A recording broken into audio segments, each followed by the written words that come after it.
Kita akan melanjut materi listrik dinamis pada part 2, yaitu tentang hukum Ohm.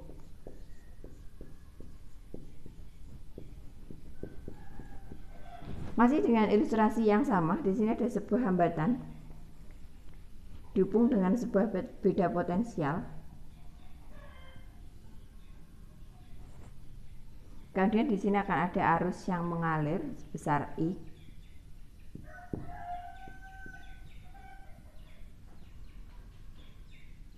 Nah, ternyata jika tegangannya ini diperbesar, arusnya juga ikut semakin besar. Tegangannya diperkecil, arusnya pun juga ikut semakin kecil. Sehingga V itu sebanding dengan I. Karena V sebanding dengan I, berarti di sini harus ada satu besaran yang sebagai konstanta. Ternyata besaran yang sebagai konstanta di situ adalah R-nya, sehingga V akan sama dengan R kali I. Nah, maka cara grafik bisa kita gambarkan.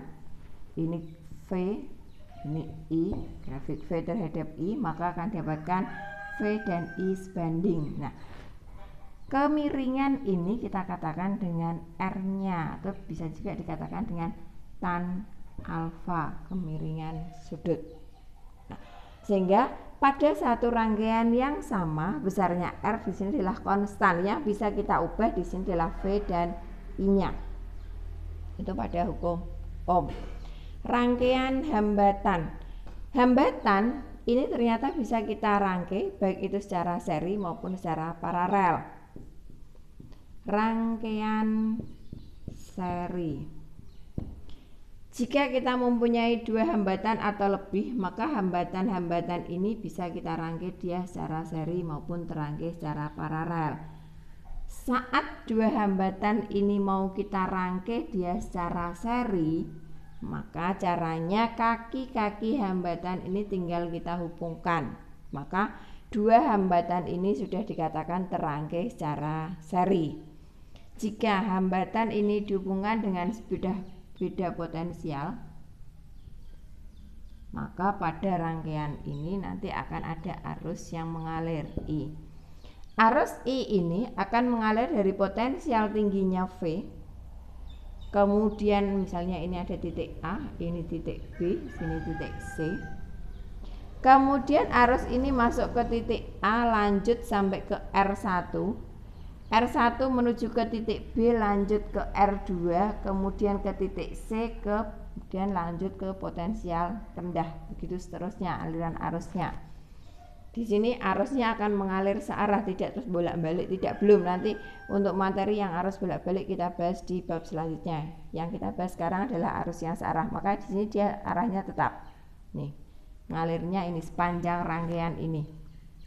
Nah, ciri dari rangkaian seri berarti di sini dia tidak bercabang, yang pertama.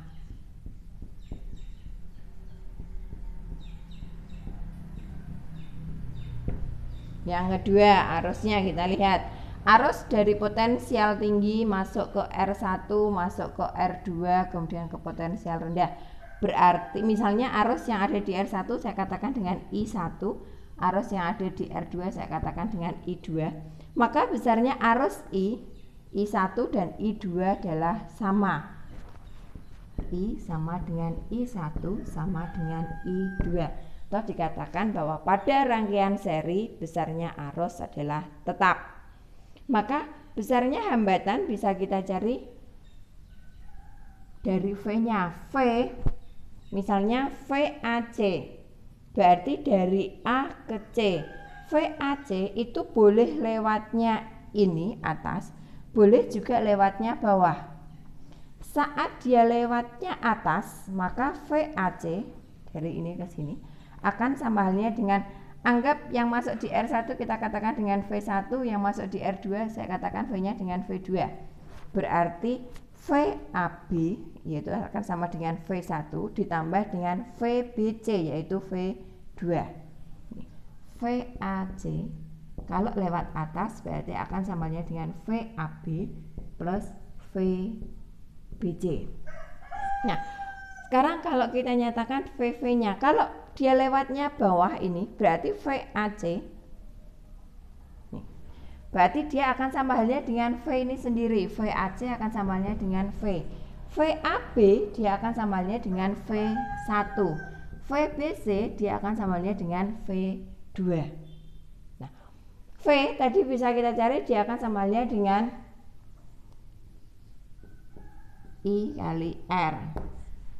Maka V yang sama dengan VAB plus VBC bisa kita nyatakan dengan I kali R seri akan sama dengan I1 kali R1 plus I2 kali R2. Karena besarnya I sama dengan I1 sama dengan I2, maka I dicoret, sehingga akan dapatkan R seri akan sama dengan R1 plus R2.